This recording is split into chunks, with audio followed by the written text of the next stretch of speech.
Hello and welcome as we continue our mini Bible studies. This week we prepare for All Saints Sunday, November 1st, 2020. Again, it's hard to believe it's almost November already.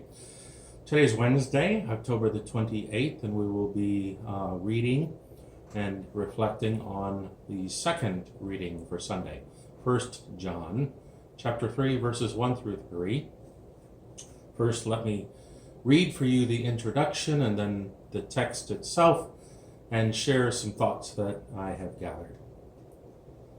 A saint is one who has been set apart by God for God's purposes. God, out of divine love, set us apart to be the children of God. Our holy hope is that we shall see God as God really is. See what love the Father has given us, that we should be called children of God. And that is what we are. The reason the world does not know us is that it did not know Him. Beloved, we are God's children now. What we will be has not yet been revealed. What we do know is this: when He is revealed, we will be like Him, for we will see Him as He is. And all who have this hope in Him purify themselves, just as He is pure. The book of 1 John was written to dispel doubts and to present a clear picture of Jesus as the Christ. Entering history, Jesus was and is the God made flesh and God in focus. False teachers had entered the church denying the incarnation of Jesus, the God made flesh. And this book is written to correct these errors and to encourage the community, that is, the body of Christ. So let me repeat that first verse again from today's reading, because I believe it is so essential to understanding who we are in God's eyes. John writes, "See what love the Father has given us, that we should be called children of God." Now, originally, these words were meant as encouragement, written to a community that is troubled and likely has experienced a split.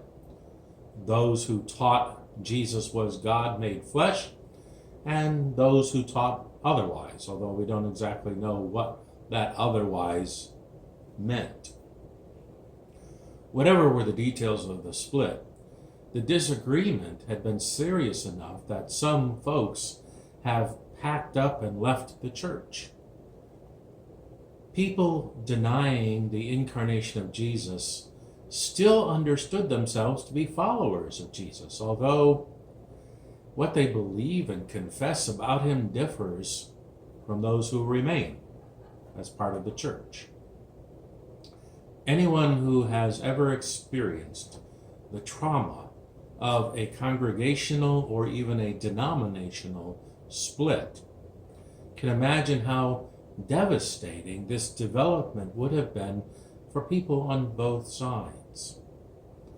The primary aim of 1 John is to persuade the remaining community members that they have good reason to hold on to their confession because they have experienced its truth in the very existence as a community.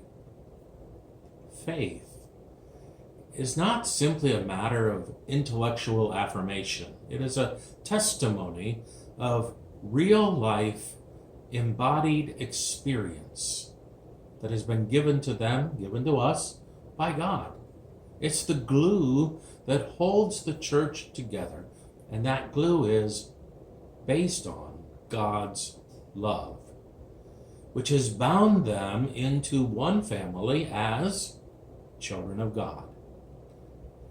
See, that's the first word in today's passage.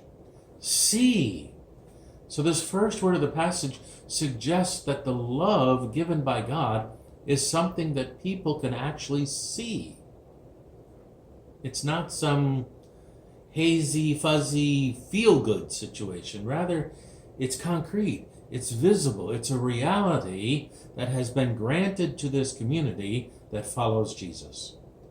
So the declaration that we are children of God is a present reality, as opposed to something we are destined to become way off sometime in the future. Verse 2 begins, "Beloved, we are God's children now." This is good for us to remember, especially during this pandemic. Still, times of uncertainty while we wait for a proven, readily available, and affordable vaccine. Yes, we are venturing out a little, yet still with some sense of fear and trepidation. In the middle of our church community being separated, there is this uncertainty. So it's not uncommon for us as individuals to experience doubt, even as we slowly yet faithfully move into an unknown future. It's too easy to get bogged down in questions of what if and fears about what might be.